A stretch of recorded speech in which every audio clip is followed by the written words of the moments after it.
તો આપણે આ લેક્ચર છે એમાં પ્રતિવિધેય છે એની ચર્ચા કરીએ છીએ.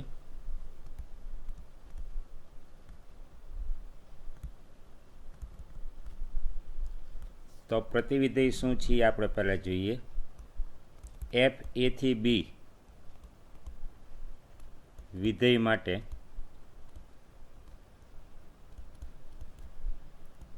જી બી થી એ એવું વિધેય મળે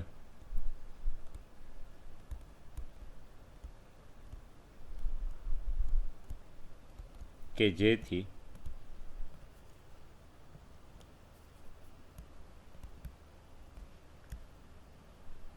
F of g equal to IB. IB છે બીથી બીનું તદેય વિધેય છે. ગણ બીના પ્રત્યેક ઘટકને કોની સાથે સાંકળે? પોતાની સાથે જ સાંકળે. અને g of F equal to આઈએ. આઈએ એથી એનું તદેય વિધેય છે. ગણ એના પ્રત્યેક ઘટકને પોતાની સાથે સાંકળે તો જીને એફનું પ્રતિવિધેય કહેવાય અને તેને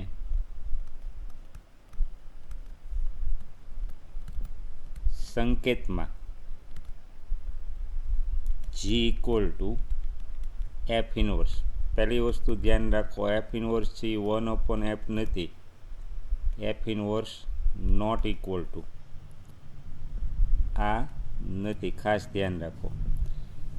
તો એફ એથી બીના વિધેય માટે જી બીથી એવું વિધેય મળે. જો અંદરનું વિધેય જી છે એ ક્યાંથી? બીથી છે, એટલે એ તદેય વિધેય કયું બનવું જોઈએ? આઈબી.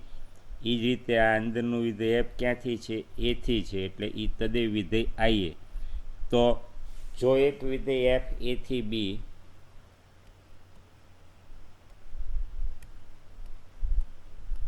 આ એફ એથી બી માટે, બીજું વિધેય જી બીથી એ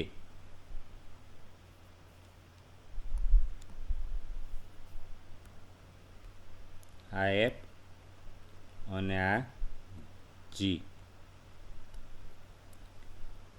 તો એફ ઓફ જી આઈબી થાય, બીથી બીનું તદેય વિધેય થાય, અને જી ઓફ એફ આઈએ થાય, એથી એનું તદેય વિધેય થાય. તો જીને એફનું પ્રતિવિધેય કહેવાય. તેને સંકેતમાં g equal to f inverse વડે દર્શાવાય. અને વિશેષમાં ધ્યાન રાખો, એફ ઓફ એક્સ બરાબર વાય, એટલે એક્સ છે વાય સાથે સંકળાય. તો એફ ઇનવર્સ વાય છે. આમાંથી આપણે શું લખી શકીએ? જો પ્રતિવિધેયનું અસ્તિત્વ હોય તો f inverse y equal to x. તો કેવા વિધેયનું પ્રતિવિધેય મળે?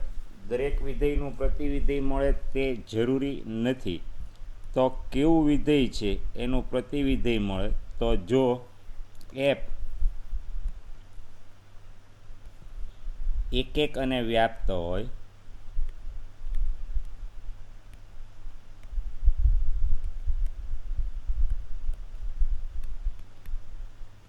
તો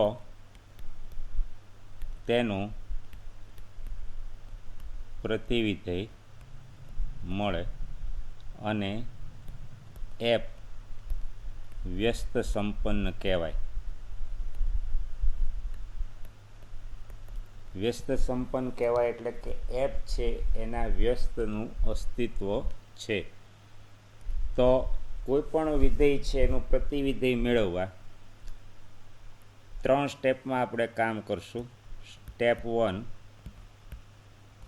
એફ એક સાબિત કરો. આ પ્રતિવિધેય મેળવવા માટે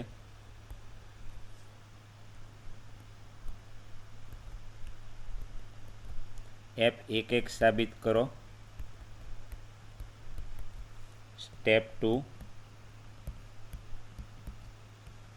એફ વ્યાપ્ત સાબિત કરો. અને સ્ટેપ 3, પ્રતિવિધેય વ્યાખ્યાયિત કરવા એફ ઓફ એક્સ બરાબર વાય મૂકો. જે તમે વ્યાપ્ત વિધેયમાં ગણતરી દર્શાવીએ છીએ આપણે. એફ ઓફ એક્સ વાય મૂકો. એક્સને સૂત્રનો કર્તા બનાવો,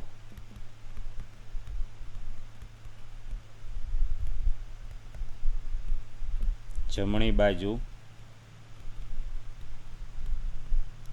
વાયની જગ્યાએ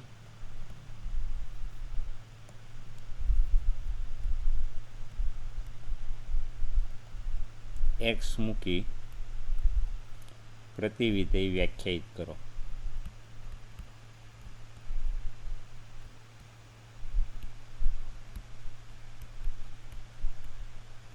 અને પ્રતિવિધેયનું અસ્તિત્વ હોય તો તે અનન્ય હોય. આ નોંધ છે, ધ્યાન રાખો. પ્રતિવિધેયનું અસ્તિત્વ હોય તો તે હંમેશા અનન્ય હોય. તો હવે આપણે સૌથી પહેલાં વસ્તુ એ નક્કી થઈ ગઈ કે પ્રતિવિધેય માટે વિધેય કેવું હોવું જોઈએ, એક એક અને વ્યાપ્ત હોવું જોઈએ જો આપણે પ્રતિવિધેય મેળવવા માગતા હોઈએ તો આપણે એવું એક જાણીતું ઉદાહરણ લઈએ કે જે સૌથી સરળ ઉદાહરણ આરથી આરનું સુરેખ વિધેય છે એ હંમેશા એક એક અને વ્યાપ્ત છે જે આપણે જાણીએ છીએ. તો એના આધારે એક પ્રતિવિધેયનું ઉદાહરણ લઈએ.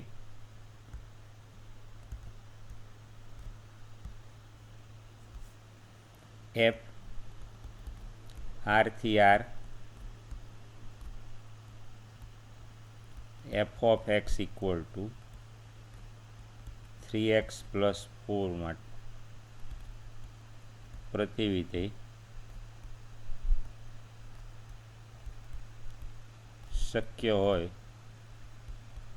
તો મેળવો. તો આના ઉકેલની ચર્ચા કરીએ. શક્ય હોય તો શબ્દ એટલે વાપર્યો છે કે પહેલાં આપણે શું સાબિત કરવું પડશે, એક એક છે, વ્યાપ્ત છે, અને પછી આપણે એનું પ્રતિવિધેય મેળવીશું. તો આરથી આરનું વિધેય છે એટલે આપણે જાણીએ છીએ આરથી આરનું સુરેખ વિધેય કેવું છે, એક એક અને વ્યાપ્ત છે. તો પહેલાં આપણે વિધેય એફ એક એક છે એ સાબિત કરીએ. એફ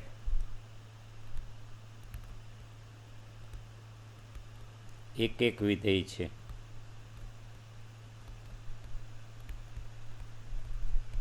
કારણ કે જ્યારે f(x1 = f(x2) આપણે શું સાબિત કરવું પડશે, x1 = x2 એટલે 3x1 + 4 = 3x2 + 4. બંને બાજુ સાદરૂપ આપીએ. 3x1 = 3x2, બંને બાજુ 3 કેન્સલ કરીએ એટલે x1 = x2 અને તેથી f એક એક વિધેય છે. હવે વ્યાપ્ત સાબિત કરીએ. વ્યાપ્ત માટે આપણે જે નિયમ જાણીએ છીએ એ નિયમનો ઉપયોગ કરીએ. f(x) = y મૂકો. અગાઉ આપણે ચર્ચા કરેલી છે. એક્સને સૂત્રનો કર્તા બનાવી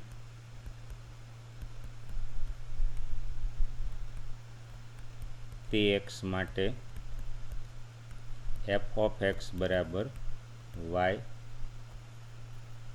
બતાવો.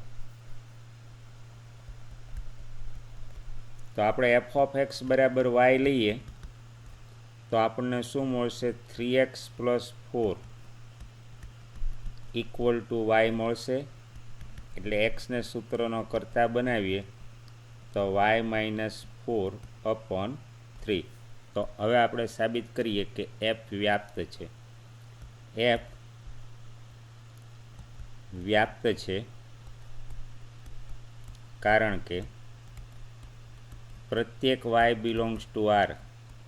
પ્રદેશ અને સહપ્રદેશ બંને R હોય ત્યારે સ્પષ્ટતા કરશું પ્રદેશ છે કે સહપ્રદેશ. વ્યાપ્ત માટે સહપ્રદેશના દરેક y માટે પ્રદેશમાંથી કોઈક x મળવો જોઈએ કે જેથી f(x) = y થાય. તો f વ્યાપ્ત છે કારણ કે પ્રત્યેક y બિલોંગ્સ ટુ R. સહપ્રદેશ માટે એક્સ ઇક્વલ ટુ શું મળશે? Y minus 4/3 belongs to R. આ કયો આર? તો કે પ્રદેશ. શું થાય? મળે જ કે જેથી f of x equal to y થાય. કારણ કે F of x equal to x આપણે કયો લીધો છે? Y minus 4/3. હવે વિધેયની વ્યાખ્યા જુઓ. F of x equal to 3x plus 4. અહીંયા જે ઘટક હોય એને 3 ગુણો અને 4 ઉમેરો એટલે 3 ઇન્ટુ વાય માઇનસ 4/3. અહીંયા ઘટક કયો છે? Y minus 4/3. એને 3 ગુણી અને એમાં આપણે 4 ઉમેરીએ તો સાદરૂપ છે જુઓ વાય. એટલે સહપ્રદેશના દરેક વાય માટે એક્સ ઇક્વલ ટુ કયો મળે છે? Y minus 4/3 belongs to R પ્રદેશ મળે છે કે જેથી f of x equal to y થાય. અને તેથી એફ વ્યાપ્ત છે અને તેથી એફ ઇનવર્સ ક્યાંથી ક્યાં? આરથી આરનું હોય તો પ્રતિવિધેય છે એ આ એફ, તો એફ ઇનવર્સ પણ શું થશે? આરથી આરનું. અને કઈ રીતે વ્યાખ્યાયિત થાય? એફ ઇનવર્સ ઓફ એક્સ, તો આપણે અગાઉ જે ચર્ચા કરી એ મુજબ ત્રીજું સ્ટેપ, જમણી બાજુ વાયની જગ્યાએ એક્સ મૂકી અને પ્રતિવિધેય વ્યાખ્યાયિત કરો.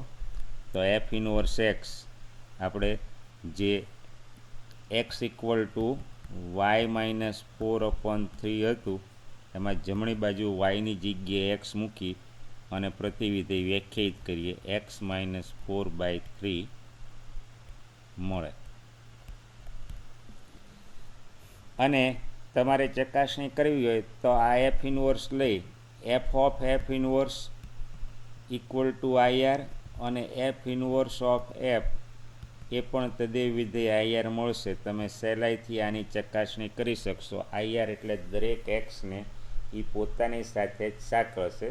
આ સમજૂતી માટે છે. પ્રતિવિધિનો દાખલો અહીંયા એફ ઇનવર્સ એક્સ મેળવવાથી પૂરો થાય છે, પણ સમજૂતી માટે એફ ઓફ એફ ઇનવર્સ એ તદેવ વિધેય આઈઆર થશે અને એફ ઇનવર્સ ઓફ એફ પણ આઈઆર થશે. તો બીજો એક્ઝામ્પલ આપણે લઈએ.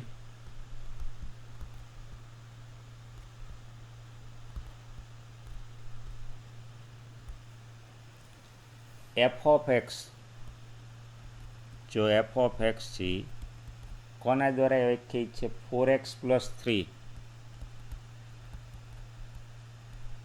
અપોન 6x માઇનસ 4 અને છેદ શૂન્ય ન થાય એટલે x not equal to 2/3. X not equal to 2/3. તો બધા જ x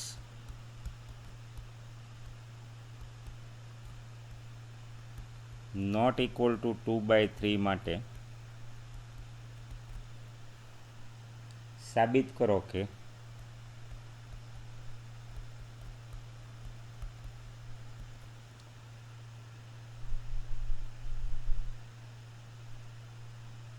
F of x equal to X. એફનું પ્રતિવિધેય શું છે?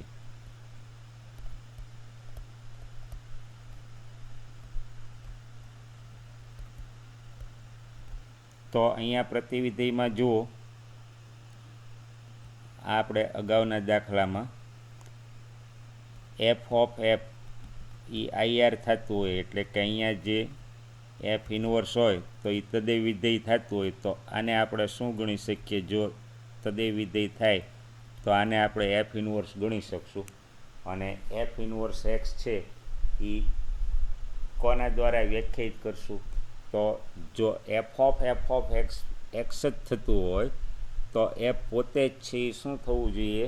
પ્રતિવિધેય થવું જોઈએ. શાના આધારે? આ ગુણધર્મના આધારે. તો આપણે સૌથી પહેલાં એફ ઓફ એક્સ છે જોઈએ અને પછી એફ ઇનવર્સનું પ્રતિવિધેય મેળવવાની રીતથી મેળવશું તો પણ એ જ મળશે. એ આપણે ચકાસણી કરશું.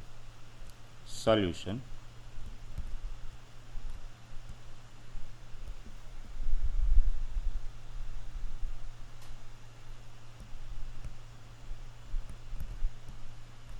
તો સૌથી પહેલાં આપણે F of x equal to x સાબિત કરીએ.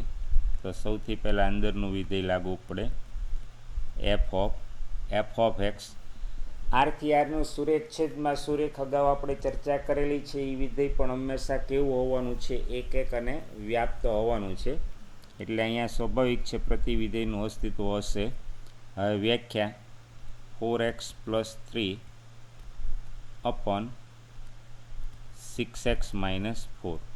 હવે એફની વ્યાખ્યા ધ્યાનથી જુઓ. એફ ઓફ એક્સ અહીંયા જે ઘટક છે એને 4 ગુણવાનો 4x + 3 અને છેદમાં 6 ગુણી 6x - 4. અને જો અહીંથી નો ખ્યાલ આવે તો આને આપણે ટી ધારી લઈએ. એફ ઓફ ટી, જ્યાં ટી ઇક્વલ ટુ આપણે 4x + 3 અપોન 6x - 4 લઈએ. તો એફ ઓફ એક્સ આ છે, તો એફ ઓફ ટી છે એ શું થશે? તો કે 4t + 3 અપોન 6t - 4. તો આની કિંમત જુઓ, 4t + 3 અપોન 6t - 4. હવે ટીની આપણે કિંમત મૂકી દઈએ. 4 ઇન્ટુ ટી છે 4x + 3 અપોન 6x - 4 પ્લસ 3 છેદમાં 6 ઇન્ટુ, હવે ટીની કિંમત મૂકીએ 4x + 3 અપોન 6x - 4 -4. તો ટીની આપણે કિંમત મૂકી દીધી. હવે લસા લઈ લઈએ. એટલે સાદુરૂપ આપીએ તો 4 ઇન્ટુ 4x એટલે 16x પ્લસ 4 તેરી 12 પ્લસ 6 તેરી 18x ઓછા 12 છેદમાં 24x 6 તેરી 18 ઓછા 24x ઓછા વત્તા ચોકે 16. તો આનું સાદુરૂપ જુઓ. +12 -12 કેન્સલ થશે. આ 24x ± કેન્સલ થશે. 16 અને 18 16 દુ 32 એટલે 34x છેદમાં 34 એટલે x. તો એફ ઓફ એક્સ બરાબર એક્સ થવાથી આ એફ પોતે જ છે એ શું થશે? F inverse. એટલે એફ ઇનવર્સ એક્સ છે એ શું વ્યાખ્યાયિત થઈ જશે? તો કે 4x + 3, અહીં પોતે જ પોતાનો વ્યસ્ત છે, 4x + 3 અપોન 6x - 4. આ પોતે જ તે પોતાનો વ્યસ્ત છે. અને જો આ વસ્તુનો ખ્યાલ આવે તો અહીંયા આપણે દાખલો પૂરો થયો છે, પણ પ્રતિવિધેય મેળવવાની રીત કઈ આપી છે? એફ ઓફ એક્સ બરાબર વાય મૂકો, એક્સને સૂત્રનો કર્તા બનાવો,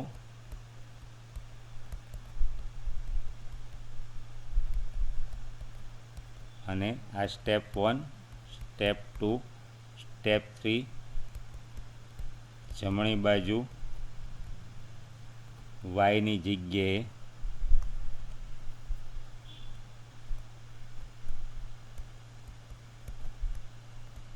એક્સ મૂકી પ્રતિવિધેય વ્યાખ્યાયિત કરો. આ સ્ટેપ 3 આ રીતે મેળવશો તો પણ આ જ પ્રતિવિધેય મળશે. જુઓ, એફ ઓફ એક્સ બરાબર વાય, તો 4x + 3 upon 6x - 4 equal to Y. અહીંયા દાખલો પૂરો થઈ ગયો છે. બીજી રીતે આપણે પ્રતિવિધેય શોધીને બતાવીએ છીએ. તો આને આપણે સાદુરૂપ આપીએ તો 4x + 3 equal to 6xy - 4y. હવે બીજું સ્ટેપ, એક્સને સૂત્રનો કર્તા બનાવો. તો આનું પક્ષાંતર આ બાજુ કરીએ, આનું પક્ષાંતર આ બાજુ, એટલે 6xy - 4x equal to 4y + 3. હવે x છે એ સામાન્ય લ્યો, એટલે 6y - 4 ઇક્વલ ટુ 4y + 3 તો એક્સને સૂત્રનો કરતા બનાવીએ તો x equal two 4y plus 3 અપન 6y minus 4. તો હવે જમણી બાજુ વાયની જગ્યાએ એક્સ મૂકી અને પ્રતિવિધેય વ્યાખ્યાયિત કરીએ તો 4x plus 3 upon 6x minus 4 જે આપણે સાબિત કરવાનું હતું, એફ ઇનવર્સ મેળવવાનું હતું, એ મળી ગયું. એટલે આ જે છે એ આપણે અહીંયા આ વ્યાખ્યાથી આપણે મેળવેલું છે અને આ આપણે જે છે પદ્ધતિસર જે રીતે એફ ઓફ એક્સ વાય મૂકો 3 સ્ટેપમાં આપણે કામ કરીએ છીએ એ 3 સ્ટેપના આધારે આપણે દાખલો છે એ ગણેલો છે. પ્રતિવિધેય મેળવવા માટે હંમેશા સ્ટેપ 1, સ્ટેપ 2 અને સ્ટેપ 3 પ્રતિવિધેય વ્યાખ્યાયિત કરો. હવે કયા વિધેય છે એનું પ્રતિવિધેય મળશે તો એક અને વ્યાપ્ત હશે તો જ પ્રતિવિધેય છે આપણને મળશે. તો હવે નીચે આપેલા વિધેયોના પ્રતિવિધેય મળે કે નહીં. એક્ઝામ્પલ 3,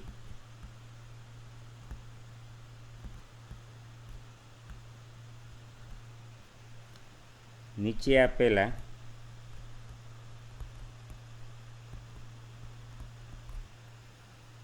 વિધેયોના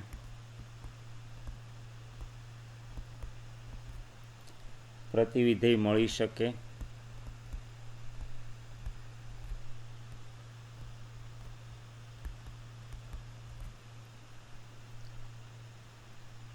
કારણ સહિત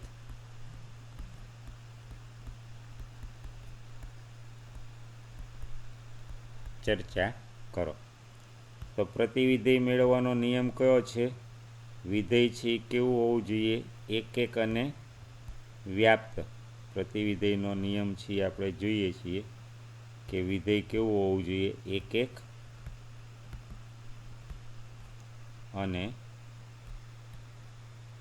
વ્યાપ્ત વિધેય હોવું જોઈએ. તો પહેલું ઉદાહરણ છે એ જોઈએ. એફ 1 2 3 4 પ્રદેશ છે 1 2 3 4 થી 10 અને એફ છે એ ક્રમયુક્ત જોડના ગણ તરીકે આપેલો છે 1, 10 2, 10 3, 10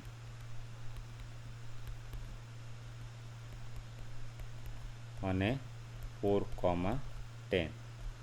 તો સહેલાઈથી તમે કહી શકશો કે વિધેય છે એનું પ્રતિવિધેય નહીં મળે. શા માટે પ્રતિવિધેય નહીં મળે?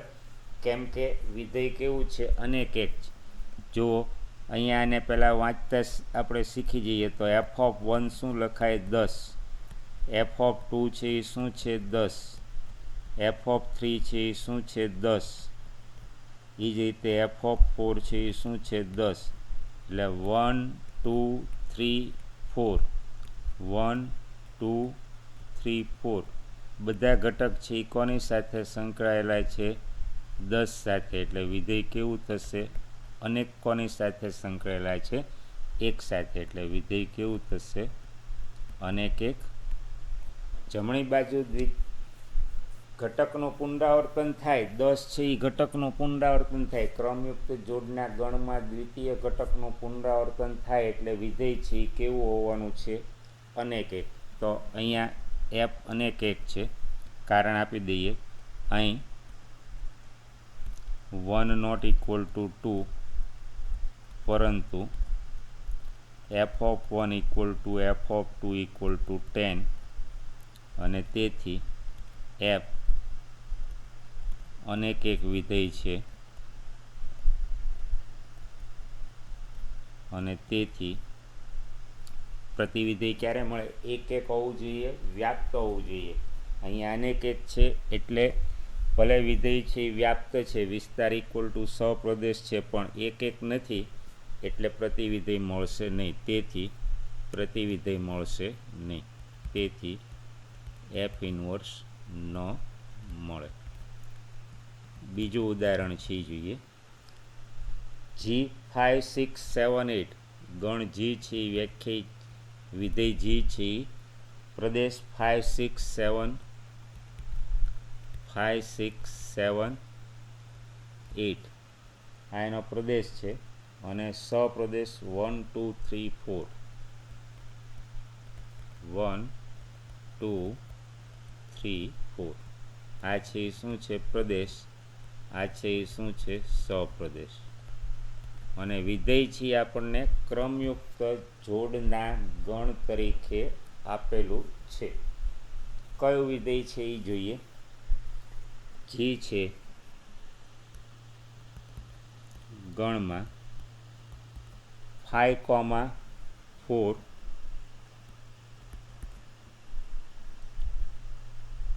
6,3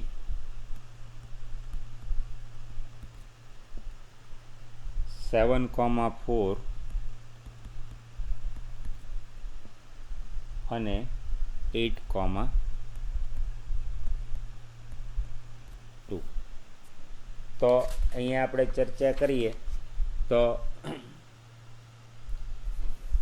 સૌથી પહેલાં નક્કી કરીએ એક એક વિધેય છે કે નહીં. તો અહીંયા તમે જુઓ દ્વિતીય ઘટકનું પુનરાવર્તન થાય છે 4. ક્રમયુક્ત જોડના દ્વિતીય ઘટક તરીકે 4 બે વાર આવે છે. એટલે કઈ ઘટના બનશે જ્યારે આને આપણે વાંચશું તો G(5) = 4, G(6) = 3 અને G(7) = 4. એટલે તમે જોઈ શકો છો દ્વિતીય ઘટક તરીકે 4 છે ક્રમયુક્ત જોડનું. પુનરાવર્તન થાય છે એટલે વિધેય કયું હોવાનું છે અનેક એક. તો અહીંયા કારણ આપી દઈએ. અહીં G અનેક એક વિધેય છે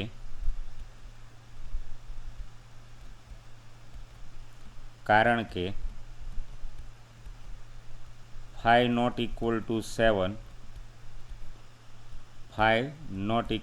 7 પરંતુ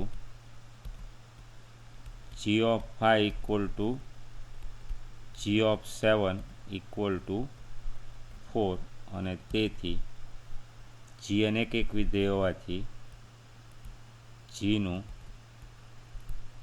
પ્રતિવિધેય મળે નહીં. હવે બીજું ઉદાહરણ જોઈએ.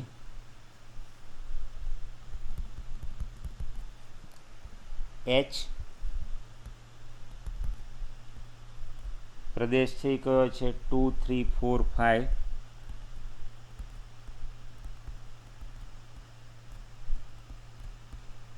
આ પ્રદેશ અને સપ્રદેશ 7 9 11 3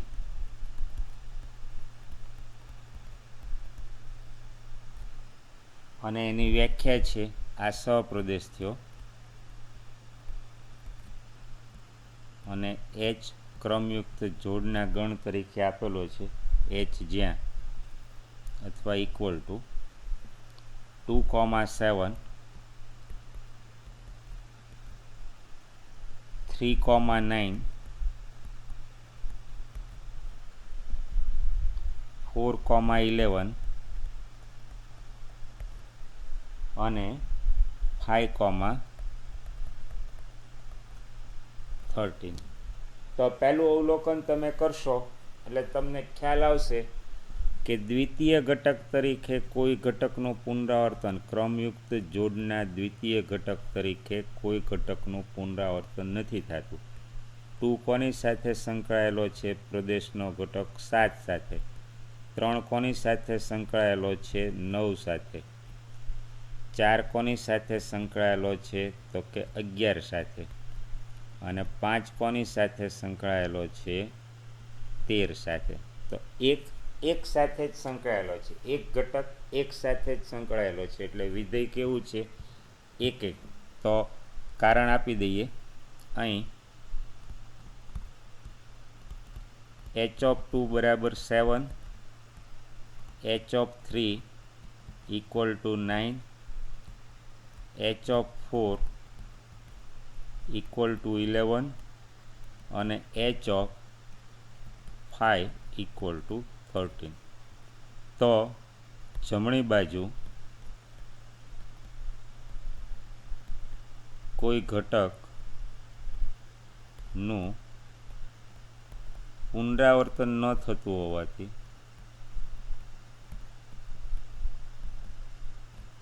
વિધેય એક વિધેય છે.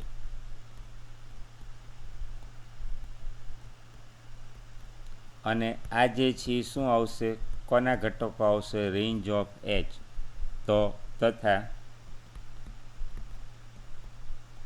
વિધેય એચનો વિસ્તાર રેન્જ ઓફ એચ, તો ગણમાં 7, 9, 11 અને 13 જે શું છે, સહપ્રદેશ છે. તો વિસ્તાર ઇક્વલ ટુ શું થઈ ગયું, સહપ્રદેશ. તેથી વિધેય છે એ શું છે, વ્યાપ્ત છે. આમ એચ એક અને વ્યાપ્ત હોય એચ ઇનવર્સ મળે. અને ખાલી આપણી સમજૂતી માટે છે, એચ ઇનવર્સ વ્યાખ્યાયિત કરવું હોય તો આ રીતે વ્યાખ્યાયિત થઈ શકે. અહીંયા માત્ર આપણો પ્રશ્ન છે એ પ્રતિવિધેય મળી શકે કે નહીં એની પૂરતો જ હતું. એટલે પ્રતિવિધેય એચ ઓફ 2 બરાબર 7, તો આમાંથી શું લખાય, એચ ઇનવર્સ 7 ઇક્વલ ટુ 2. એ જ રીતે આમાંથી શું લખાય, એચ ઇનવર્સ 9 ઇક્વલ ટુ 3. આ આપણી સમજૂતી માટે છે. એચ ઇનવર્સ 11 ઇક્વલ ટુ 4 અને એચ ઇનવર્સ 13 ઇક્વલ ટુ 5. આ આપણી સમજૂતી માટે છે. આ રીતે આપણને પ્રતિવિધેય છે એ મળે. તો વધારે પ્રતિવિધેય છે એના એક્ઝામ્પલ્સ આપણે નેક્સ્ટ ટાઈમ ચર્ચા કરશું.